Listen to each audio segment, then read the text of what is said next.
Good morning, guys. Welcome to day 3 of our review week, week 10. Okay, today is March 11th, 2022, and we are going to start with the very last topic that's coming on the exam, which is graphing linear inequalities and graphing systems of linear inequalities.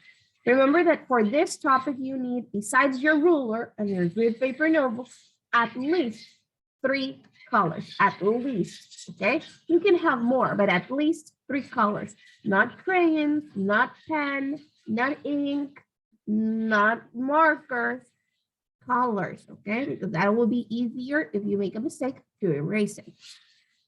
Remember, the colors that you are not supposed to be using is black, obviously, because it's similar to gray and to the pencil, and white.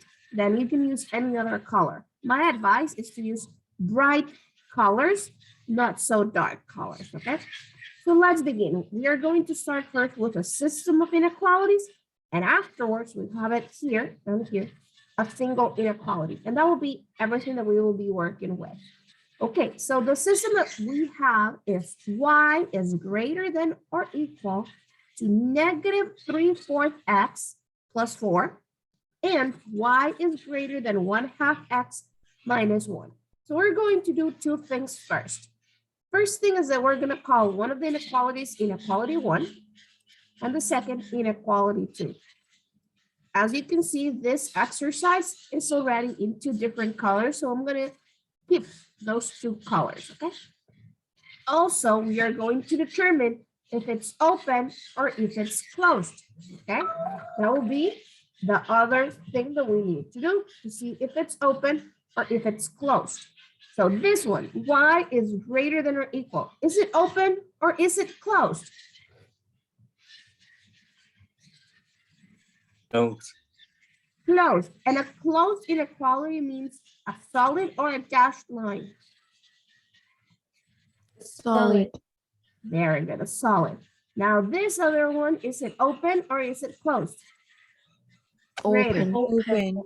Open. And it means what type of line? A dashed line. That's how you're going to graph it when you get to the graphing part. Okay, so what are we going to do right now? Right now, we are going to find the intercepts because we're going to work with the intercepts. Remember the intercept method? Exactly the same method that we used when we were solving systems of equations. The difference is that you're going to take into account also the 3 specific rules for inequalities. What are the 3 specific rules for inequalities?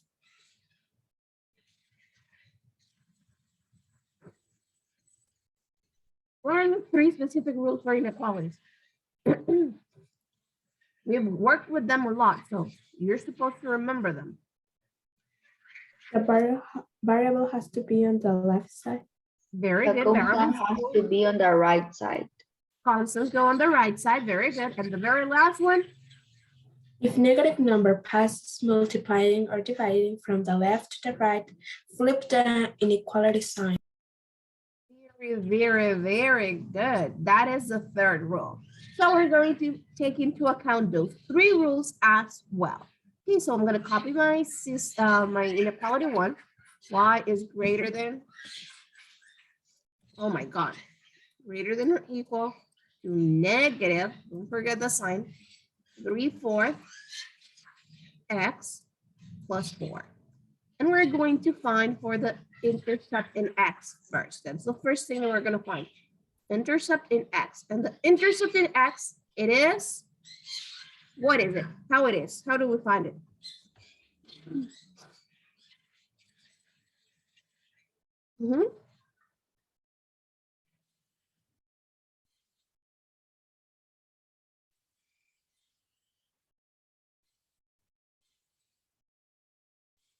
How do we find the intercept in x? We use the value of 0 in y. Because 0 will be a y. Very good. So 0 is going to be a y. So we leave the empty space for the value of x that we are going to be finding. So instead of y, 0. So 0 is greater than or equal to negative 3/4 x plus 4. Now we go and see if we have the full, we do follow the 3 specific rules, okay? That's the next step. So do we have our variables on the left? No.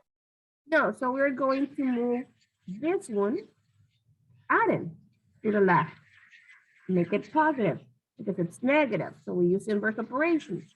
So we got 3/4 x is greater than or equal to 4. Okay, but now we need to leave the variable y completely alone, completely alone. And that's what we're gonna do. Now remember, this is the only case. If we have a fraction that is multiplying, how should it go to the other side? Dividing. Okay, if we do that, if we use an inverse operation, remember we should get 4/3/4. And we don't like working like that, right? We don't like that method, the teacup method. We don't like it. So what are we gonna do? This is the only case where you can do this. This is the only thing. When you have a fraction that's multiplying, instead of using a division, you continue to multiply and you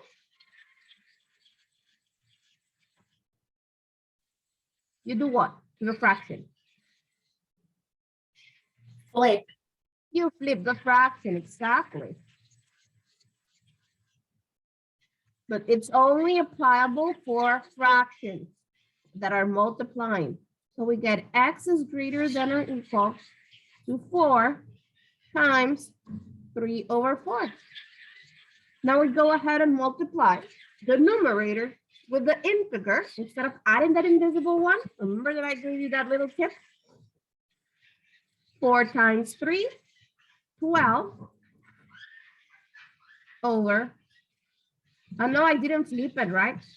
We need to flip it, huh? We didn't flip it. So it's not 12. Remember, instead of 3/4, you need to flip it so it is 4/3. There. So 4 times 4, 16. 16 over the denominator. You just copy the denominator because if it was invisible 1 times 3, it will still be 3. Can we simplify the 16/3?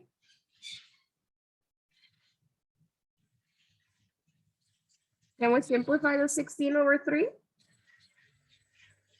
No. No. So we leave it like that. And that 16/3 is the one that I'm going to place over here.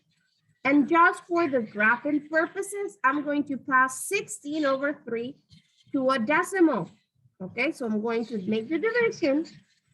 And I'm going to say that 16 divided by 3 is 5.33333333, etc. So I'm going to place 5.3 with a little bar on top, comma, 0. Okay, that's what I'm going to do. Any questions so far? No? Okay, let's find the intercept in y. And that is the other way around, right? When x is 0. So we leave an empty space for y. So we have y greater than or equal to negative 3/4 instead of x, 0 plus 4. But 0 times anything is always 0, so I cancel that out. And I get the y is greater than or equal to positive 4. I'm going to place that 4 over here. So far, so good, right? Questions? No. Let's do the exact same procedure to inequality 2. Okay, so we have y is greater than 1/2 x minus 1. We're going to find again the intercept in x, which again, it is when y is 0.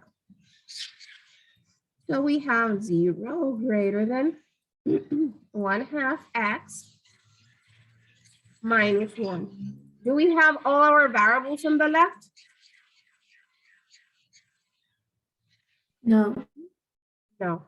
So this one goes subtracting. So we have now negative 1/2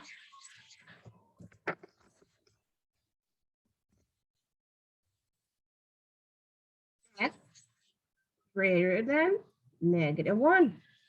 Okay. Now we're going to pass this fraction to the other side.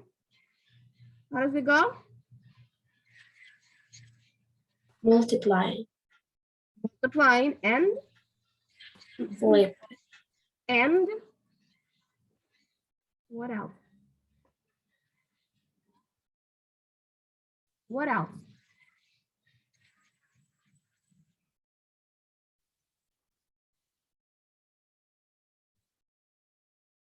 What else?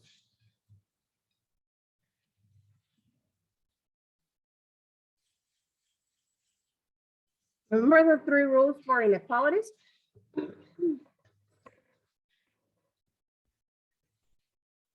You remember the 3 rules for inequalities? What's the 3rd rule?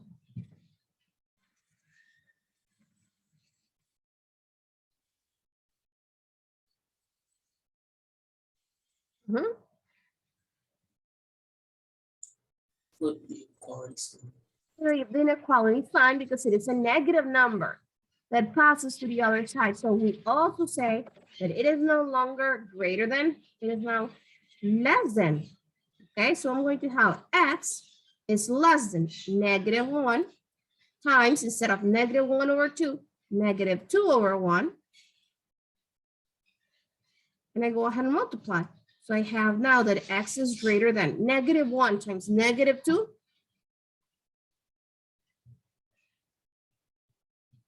Negative 1 times negative 2. 2. Positive 2. Do I need a denominator 1?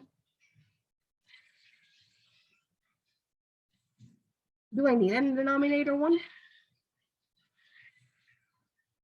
Do I need to place this? Yes or no?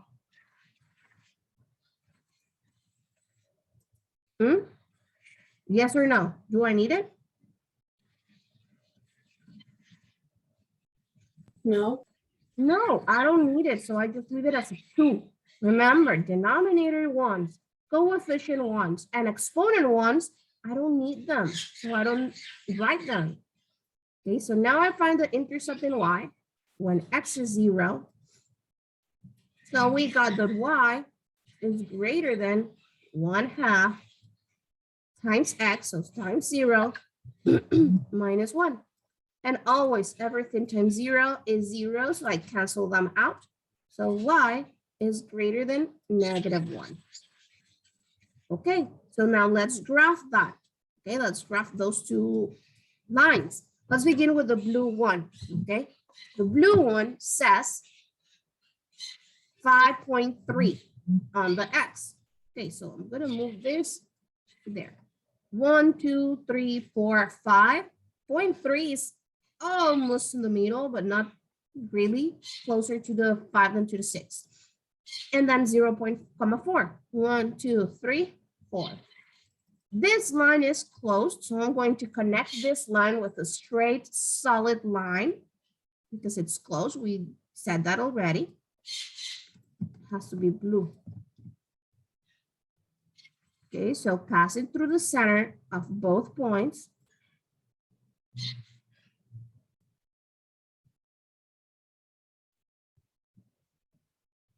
There, and I draw my arrowheads. This is solid, very good. Now we go with the green one. It says 2, 0, so 1, 2, and 1, 0, -1, so over here. I connect these 2 lines with the dash, these 2 points with the dashed line, passing through the center of both circles, and I'm also going to extend it a little bit to both sides, okay? And it doesn't matter that you get out of the coordinate plane. That's okay. I draw my arrowheads. And since I cannot do it with the ruler dashed from the beginning, I'm dashing it at the end. You can dash it from the beginning, okay?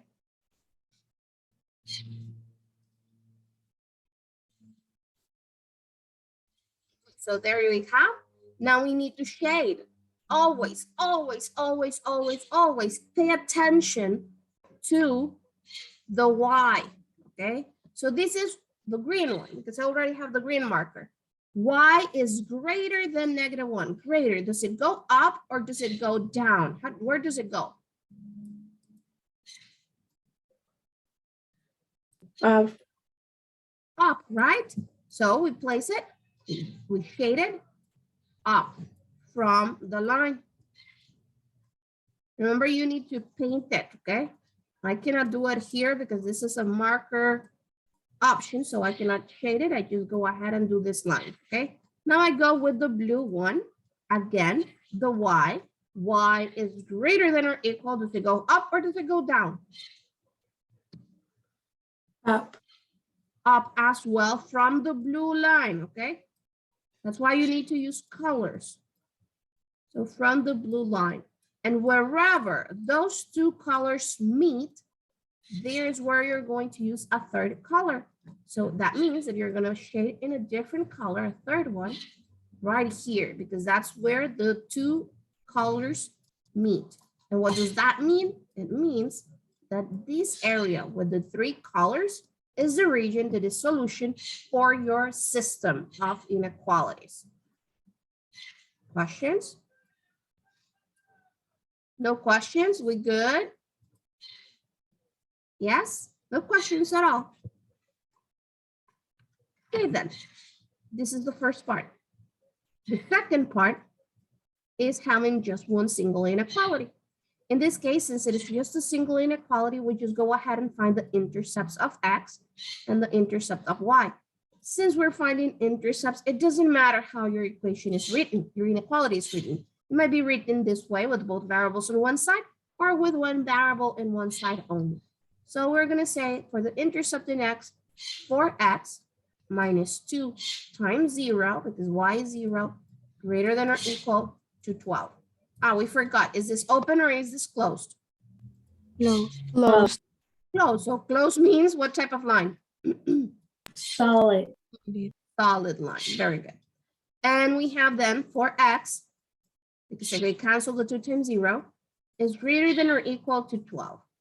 We need to leave the x alone, so the 4 goes to the other side dividing. So we have now that x is greater than or equal to 12 divided by 4. How much is 12 divided by 4? 3. It's 3. Very good. And that's the number that we place over here. Now the intercept in y, and x is 0. So we have 4 times 0 minus 2y is greater than or equal to 12. 4 times 0 is 0, so we have negative 2y is greater than or equal to 12. This negative 2 goes to the other side. Doing what?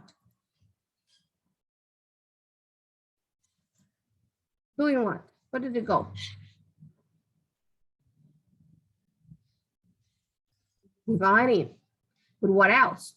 What else should I do? It's a negative number that goes to the other side dividing. What should I do?